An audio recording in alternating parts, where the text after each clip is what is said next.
Very welcome to Module 1, You and Your Time. The goal is that you, after this module, will feel that I have the time, and you will have complete understanding of what is in your glass of time. You might think, glass of time? What is she talking about? I will explain all of that in this module. So in this module you have this video, you have text, and you have exercises. Now that you listen to the video, be careful and mindful to do it with focus. Meaning, we all have this tendency to think we can do many things at the same time. We know multitasking, especially it's often said that women can multitask. But we cannot multitask with our mind. We can multitask with our body and our mind. So yes, of course, you can sit and knit while you listen to me now. Or you can take a jog and listen to something or discuss with someone. But you cannot focus on what I'm saying and focus on something else. You can try it. Try to count backwards from 100 and subtract 5 every time, like 100, 95, 90, 85, 80, while you listen to me, and see if you actually remember what I say. It's hard, isn't it? So don't fool yourself when it comes to multitasking. Not now, not ever. You can multitask with your body and your mind, not with your mind. It's two different things. So if you right now are actually thinking about something else, you actually want to check your mail, you actually want to do something else, then stop this and come back and do it when you can focus. I want your full focus. Otherwise, you're wasting the time. And of course, we are here to learn how to not waste our time, but to master it. Okay. So module 1, goal, as I said, to realize that I have the time. Do you say, oh, I don't have time. I don't have time right now. Or I don't have time because I'm going to do this instead. I don't have time to do that. I'd love to, but I don't have time. I should, but I don't have time. And even if you don't say so, I'm sure you've heard others saying it. It's very, very common. Which is strange when we think about it, because we all do have time. Time is the only thing we know we have. What do I mean by that? I mean that we can lose so many other things. If you lose your job today, you're not sure you're going to have another one tomorrow. If you lose your partner today, you don't know you're going to have another one tomorrow, or your partner back tomorrow. If you lose money today, you don't know if you'll make it back tomorrow. But regardless of what happens today, tomorrow you have a new day. Tomorrow you have 24 hours again. And the day after that you have 24 hours. And the day after that you have 24 hours. Time is the only thing we know we have. You get new days all the time until we're not getting them anymore. But that only means we should really make good use of the days we do have. So time we all have. Another interesting thing about time is that it is the great equalizer. It's the same for all of us. I think it's a very sympathetic characteristic of time. It's the same for all of us. Because you and I have different physiologies, different financial situations, a lot of different prerequisites in our lives. But we do have the same amount of time per day. Even if you're very poor, even if you're very rich, even if you consider yourself efficient, even if you consider yourself inefficient, we all have the same amount of time. We have our 24 hours, we have our 7 days a week. So it's up to each and every one of us to make the most of it. The time is there. We do have time. So one of the exercises that you will do is to think about what you actually mean when you say, I don't have time. Why do I want you to think about it? I want you to think about it so that you can start being true to yourself. By saying and thinking what you really mean, you start understanding yourself more. The more you understand yourself, the more likely you are to be able to make the changes that you need to become the master of your time.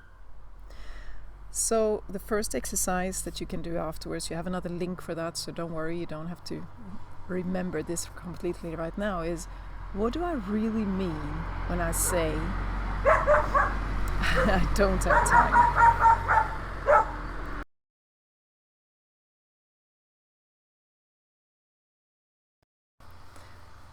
So the second thing we're going to do, in addition to thinking about when we say I don't have time, is to start thinking about time in a different way. Because, as I said, many people say I don't have time.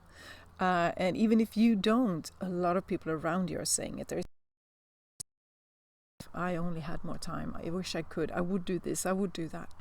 You're going to hear it all around you all the time. So that's why you need to start thinking about it in a different way, to not fall into the trap of thinking that you don't have time. Because if that's what you think, your brain cannot help you. The brain will look for the 25th hour or that 8th day in the week, and it doesn't help. That's not the way we can think about it. So instead, let's use this as a metaphor. Here's a glass. This is your glass of time every week.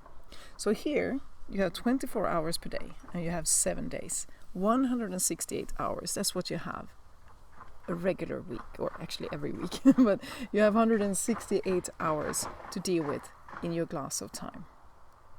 When you start thinking about it that way, you will realize that we all have the same size of glasses.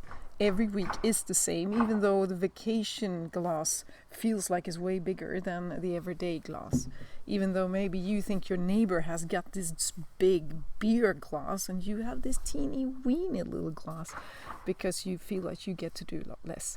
We all have the same amount. So start thinking about the week you have as a glass. I even suggest that you take a glass with you and keep it with you throughout this whole program. A glass, just as a reminder, keep it with you. This is the glass of time that I have. Don't fool yourself by saying I don't have any time. Your glass is there. Then the question is, what is in your glass? And that is the next exercise, or it's one of the exercises in this module. What's in your glass? Why do I want you to think about that? I do because this is a journey towards becoming the master of your time. And in any journey, you need to know where to start, or where you are when you start, before you start going in the right direction. Then you know where you are. A map will not help if you don't know where you are on the map. You've heard that one before. So the next exercise that you will do, that I'm asking you to do, is to take a piece of paper. I actually suggest a piece of paper, because you're going to come back to this in several modules.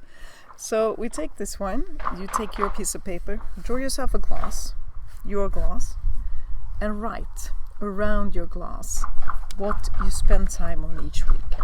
I don't mean that you should go into super detail, like, oh, I get up, I brush my teeth, I eat breakfast.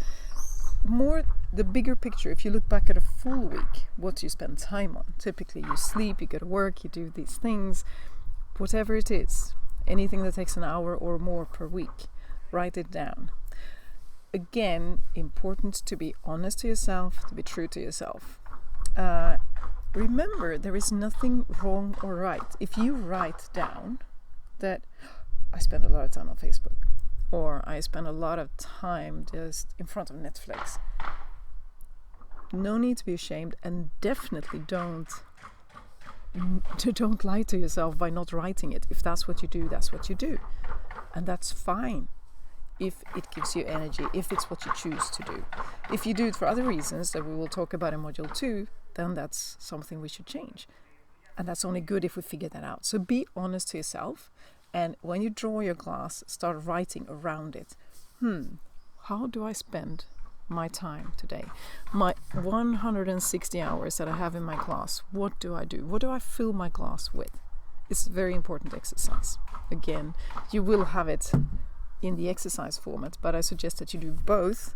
Fill that into your computer and fill in your own piece of paper. Then you can take that paper with you, put it in your glass, and you have it with you all the time, because we will come back to this exercise in future modules as well.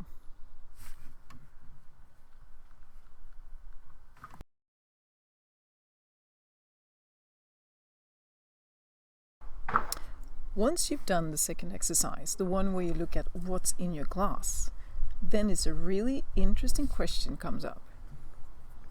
Who filled this one up?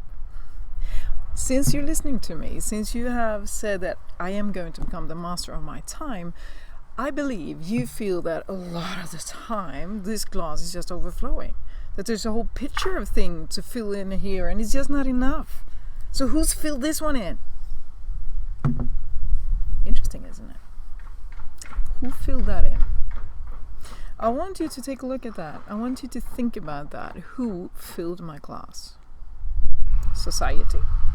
All these expectations we have to fulfill, and it's often said so, more expectations than ever before. Your employer, your parents, your children, your partner. Give it a thought. Who filled your glass? Why does your glass look the way it does today? It's a very important exercise as well, just like the others.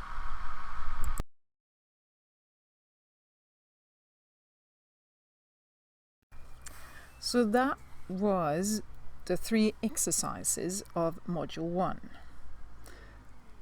And this, write down why you say, I don't have time, and what you really mean by it. This is important for you to start getting an understanding of yourself and become true to yourself. Secondly, we talked about your glass. What's in your glass? And you're going to write down on your paper and in the computer what is in your glass a regular week. What do you do every week? And thirdly, who filled that glass of yours? Why does it look the way it does? Good to give that a good thought. So this was the video. You have this in text format as well, with some nicer pictures. And then of course you have the exercises. I am really curious about the outcome of the exercises, and I will help you with that outcome and discuss what they are. You may or may not like what I say about the outcome, but I will talk to you about the outcome of the exercises. So this was Module 1, you and your time. There is enough time, and now you know what's in your glass. This is just the beginning, and I'm looking forward to taking all the next steps together with you.